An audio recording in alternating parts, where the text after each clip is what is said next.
Hi, listeners. Welcome to the Grief Out Loud podcast produced by the Dougy Center for Grieving Children. I'm Jana and wanted to give you just a little heads up as you listen to this episode. You'll be hearing references to our old name, which was Dear Dougy. So just so you don't get too confused, you're listening to the right podcast, and we look forward to bringing you even more great content under the Grief Out Loud name. Thanks for joining us.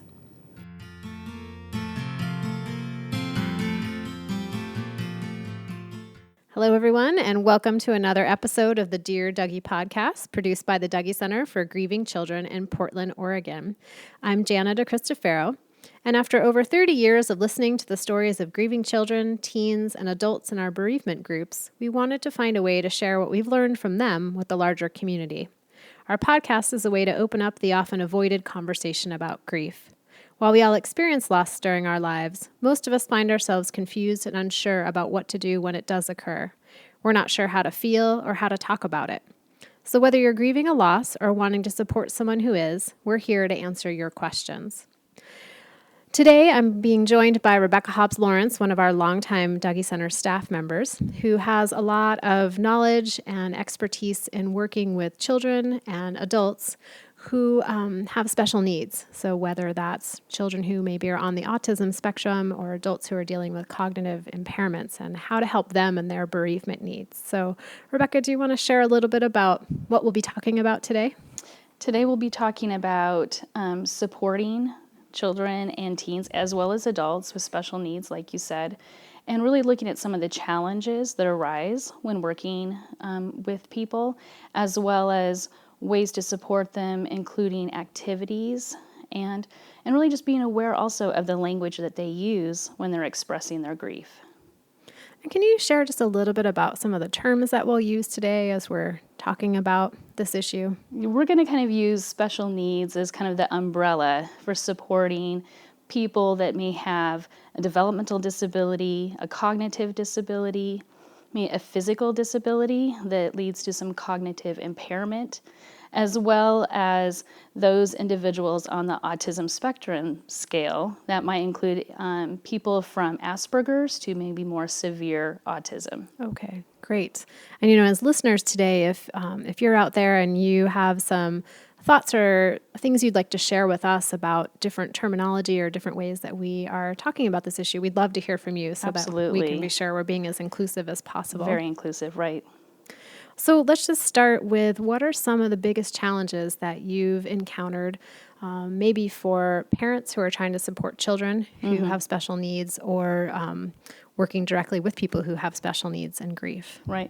I think our first challenge is ourselves most often, that as helpers, and that includes parents, teachers, counselors, anybody who's wanting to support someone else in their grief, we first have to look at our own grief first and how do we respond to it, because we often assume that other people are going to respond like we do.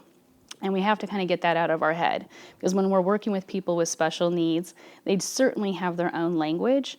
And so we need to kind of move past our own experience and really be able to sit with them and really stay in tune and listen and watch what their language is sharing about their own experience.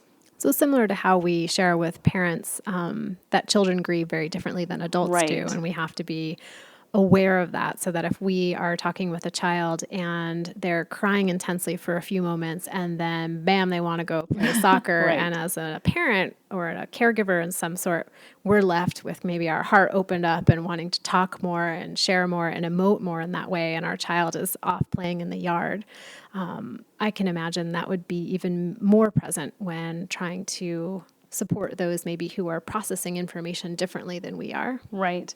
And so you're going to see things like more repetitive kinds of behaviors, and especially with people that have a developmental disability, that behavior is going to be their primary mode of expression. It's not going to be verbal. And again, as adults, we like to have everybody sit down and discuss with us what they're thinking and feeling.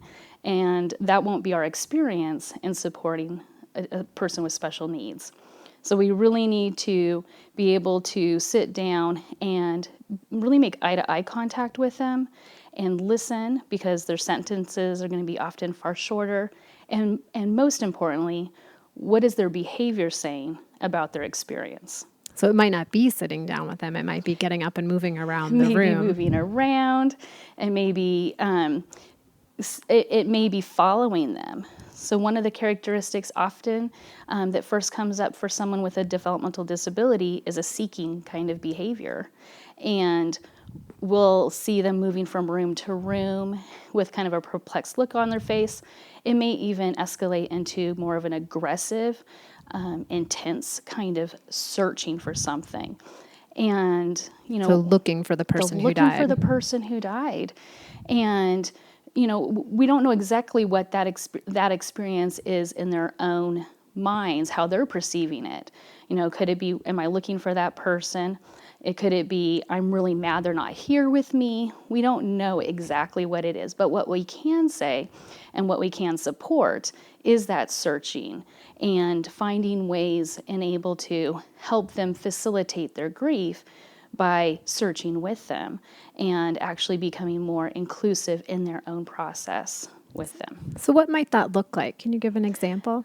Yeah, so one of the things that you might do with an individual that's searching is to have pictures of the person who died and actually put it in some of the rooms that are the most common places to search.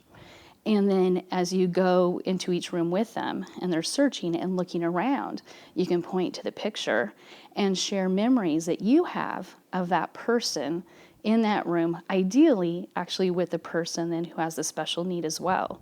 So you might say, I remember Mary helping you bake cookies in the kitchen.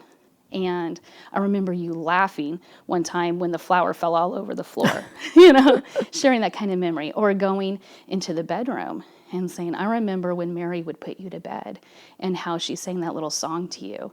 And it always seemed to calm you down. And so you're going to go into each room and do that and have a picture of Mary in each room to help highlight that this is the person you're talking about. So you're combining a behavior now with a ritual that is going to help them process that Which grief can experience. be calming and soothing to have that. Right. And a way to also remember. So it becomes a ritual both of language, of processing, of remembrance. So it's really an all-encompassing kind of experience for them. And it sounds like something that people would do almost naturally, that each time we walk into a room, we would remember specific events or experiences we had with the person who died in that room. And then now you're making that a shared experience. Right. And so often I think what happens with people with a special need is that they're already feeling often isolated from peers, from family. They're different than most of the people around them. So they're already having an isolating, kind of more individual experience instead of a group experience. And those things around death often are important to have those group experiences also, because how we see ourselves in the world is really often through how others are seeing us too. Reflect us back to ourselves. Exactly. So we really need that. So that sounds like such a great idea for helping to keep up the memories and the honoring the effect that the person had or the impact that they had in our lives, and also to give some sort of ritual to that searching behavior that can happen. Right. Backing up a little bit, how do you suggest that people share the information? Because that's a question we get all the time for whoever it is. Exactly. You have to be really concrete and specific and simple. You don't want to use a lot of words, but you do want to be very honest with them. I think it's not uncommon, as well as with children, that people will hold back information when they're sharing news of a death with someone with special needs, as if they can't take it. There's something more fragile about them, and so they're going to protect them. And the fact is that they need to have that information just as much as anybody else. But how the information is given obviously needs to be directed at where they are developmentally.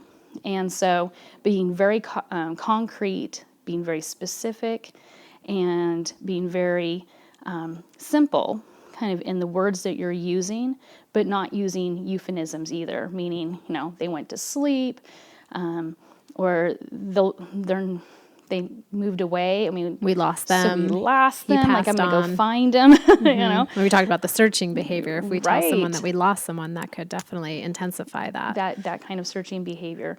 So you want to avoid that and just be very clear and use words like they died or they're dead, as we would often, not often always tell a parent for a child. So could you give, maybe talk us through that, say, as somebody who developmentally is about 6 or 7 years old and their dad has just died after being ill with cancer for a while. What's an example of how you might share that news? That news with him.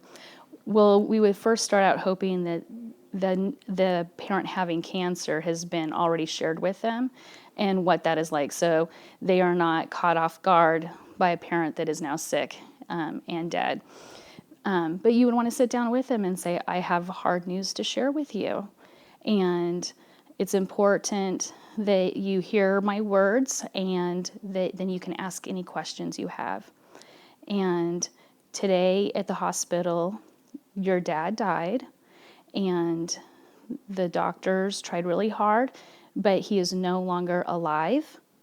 And that means he can't sleep, he can't eat, he can't talk, he can't move.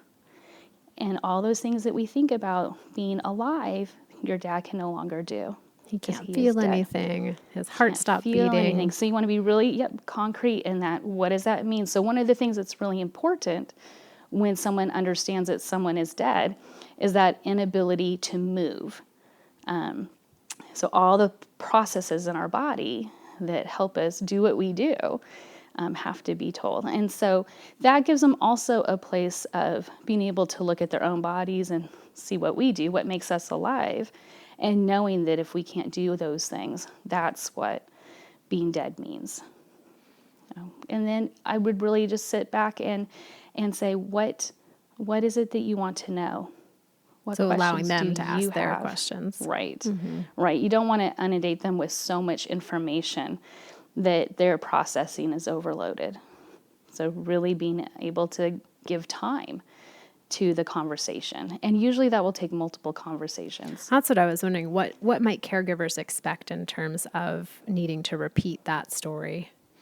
Many, many times. And I think what's helpful in not just the repeating of the story, but then that's when also creating some activities that you can use with the story become very helpful with people with special needs. So one of them might be having pictures of the person when they're alive. And you can do this also when there's an illness. So you're talking about cancer, you're taking pictures of somebody when they're healthy, and then as they have the illness and it's progressing and their bodies are deteriorating, they're losing hair, maybe losing weight, you're taking pictures. But this can be also with a sudden death. You can do the same thing, but pictures of when they're alive, and then you can also take pictures of a body after it has died. Maybe there's an open casket, and you take some pictures. Maybe in the hospital, you take a couple pictures of the person in the hospital bed after they have died. So you can actually put that in a little book for them, and when you're sharing this information, you can actually bring out the photos and talk to them about it. And I know some people are going to be like a little squeamish about this, but it's actually a very, very helpful way to convey information in a pictorial form, which is often much more accessible with somebody who has a special need than the verbal intake of information, and that Which they have to process. For some of us might be easier to just say the words rather than match those with a photo, but you're Right. sharing that can really ease the process for people to understand what has happened. Yes. And it makes me wonder if as a caregiver, it's too hard for you to be taking the photos, maybe to appoint somebody else in the family or a friend or someone in the medical community or at the funeral home that can take those photos and maybe help put that book together if that might Yes. be too challenging. Because of our relationship with those people too that have died, our grief is triggered as well. So to have somebody, kind of a third party that can do that for us is important. When there's an illness, I think we also have a little bit more time to have those conversations and what that might look like, and plan ahead for it. When it's a sudden death, we're caught in the moment, and that might be a little harder. But if it can happen, I think it's very important. So in those lines, we talked about how to share the information. And then one of the expressions of grieving can sometimes be that searching behavior and some ways to help children and adults and teens as well with that. Are there other ways that kids and teens and adults with special needs might express their grief that that caregivers might need some translating with? Right. Well, I think that piece of being compulsive and often with some type or form of aggression is a very typical response after a death, and often is not linked up directly with a grief response by a lot of individuals. We'll see this in children too. Parents coming and say, my child is totally acting out. And this is true also for people with special needs, that often they will become very repetitive in their processing and in their questions. The same kinds of little rituals that they create for themselves, even for self-soothing, will become very repetitive. They will want to, in order to make sense of it, create a habit in a way that may intensify. So when other people are not acknowledging it as a grief response, that's often when the aggression will escalate. So it'll get louder. In some way, yes. And so instead of yelling with your voice, the action, the behavior itself. So they might start biting, they might start kicking and hitting, throwing things. And these are, for us as helpers, parents often, we see this as something's getting out of control, but we're really not sure what it means. And it's important then to kind of slow down the process and, again, be able to sit down with them. And if there has been a death, I think it's really important to just in some ways make the assumption that this is in some way grief-related. And if we can start there, then we can sit with a sense of compassion and start opening up ourselves to say to them, how can I help you? What does this mean?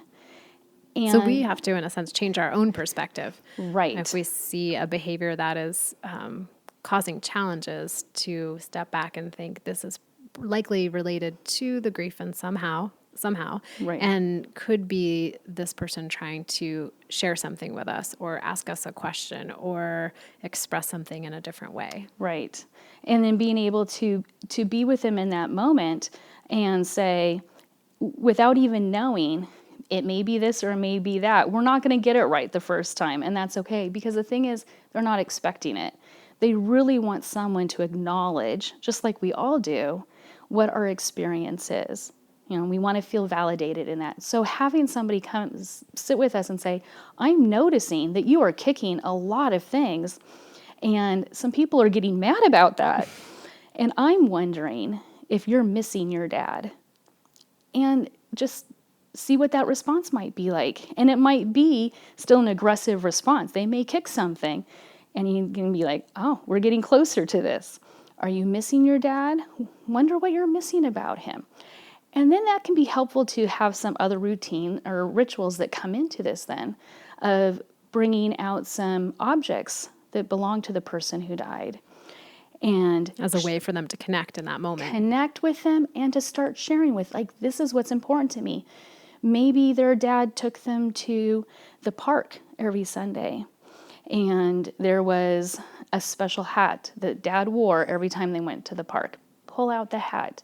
Pull out some other things that belong to dad. And as those objects are coming out, that person then with the special needs will be able to hold on to and share in their way memories that they're having of that person. And it may be, 3 or 4 words in a sentence. But by doing that and just sitting and acknowledging it and listening to them, we will then be able to help them unfold their own story. So we make the connection between the behavior and perhaps a need that's being expressed, and then these reminders, the memorabilia of the person who died, can serve maybe as anchors to connect them with that memory, but also to maybe unhook that behavior Right. And then what you can do then is to actually keep these rituals ongoing, at least for some time, and use them as ways to kind of be more proactive in supporting the grief instead of being responsive in the moment to something that's happening. And that's going to be important. It's also important to remember, and rituals are really helpful in this way, that like all of us, grief sits in our bodies. And our bodies also are very aware of anniversaries. And this is very true for people with special needs, that even if they may not be able to look at a calendar and be aware of a date that's coming up, that their bodies will remember. And so you may see behaviors escalate a year to 3 years later towards an anniversary. And by then, a lot of people who are around them are very unaware of the fact that it's an anniversary. But it's going to be important for hopefully someone close to that person to know that an anniversary is coming up, or some special day, maybe a birthday. Might be an anniversary of an event or an experience that that person shared with the person who died that may be special and unique just to them. So one of the ones I heard about is a boy who went to a cabin every summer with their family, the extended family. And that was when they felt really connected and bonded to everybody and felt like kind of a part of a tribe in that way. And when the mother died and they no longer went to the cabin, that came up the following summer. This is the time when I go bond with my family. This is my time to be part of the community. So it was a loss not of just a parent, but a loss of an extended family, an extended community that little boy no longer had. Yeah. Are there any examples from groups that you've been part of where you've seen particular activities or rituals that have been helpful? Mm-hmm. Well, there's a little boy that particularly sticks out for me, and this was me creating a ritual with him, just watching him and listening to him what his needs were. And we would come into opening circle. Every group, he would create a map for me of all the kids in the group, and there would be circles for girls, squares for boys, and he would put a D or an M on each one, meaning dad died, mom died. And so he could track where everyone was sitting and what their stories were. What they were. And so he'd always sit next to me to my left, and he would create this map. And he was very in tune to being in the group with peers. Although he never really shared about his own dad's death, he was able to connect by having this map, and it also created a lot of order for him.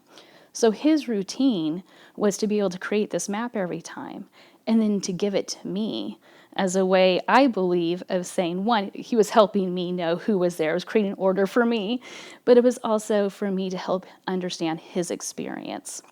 His way to share with you. Just share with me. And he would also go into the volcano room and be my timekeeper.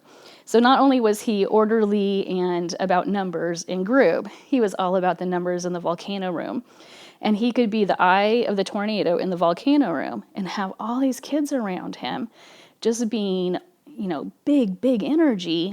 And he could stand right in the middle and say, 60 seconds until your turn's over. And then 30 seconds till your turn's over. And it was his way of being, again, part of a larger community. Mm-hmm. Part of the flow of the group. And help him make sense. He knew why he was there. We have all had moms and dads die. I'm curious, did he put himself on the map? He put himself on the map, and he would put a D. Although he would never talk about it, he was very aware that his dad died, and he was, kind of, in a way, part of this club we were in. Wow, what a great example of, we're not always expressing verbally. Right. Just as many of the kids in our groups will pass, but they will share in other ways, whether it's raising their hand to a question. But for him to put himself on the map and say, yeah, my dad died too, but I'm not going to share that verbally. Right. And the one time he actually ever did share about his dad, he never worked on individual projects himself or activities. So I brought out a mural one day, big piece of paper, and I said, we're all going to go up to the paper and draw whatever we want to about grief, whatever we want to. And so him surrounded by his peers, he drew a picture, stick figures, of him and his dad playing baseball. And then there was a cloud up above, and in Spanish, I can't read Spanish, but he told me what it said. It said, "Hola, Dad, do you remember me?" And it was just absolutely amazing.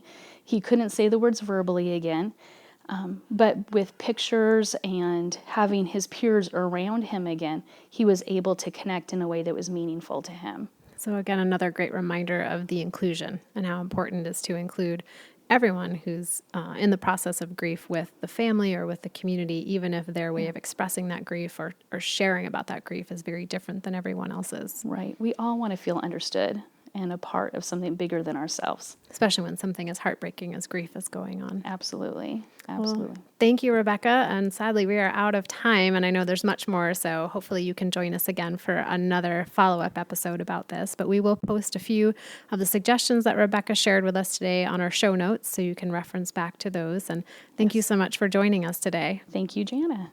And thanks everyone out there listening for being part of another episode of the Dear Dougy podcast.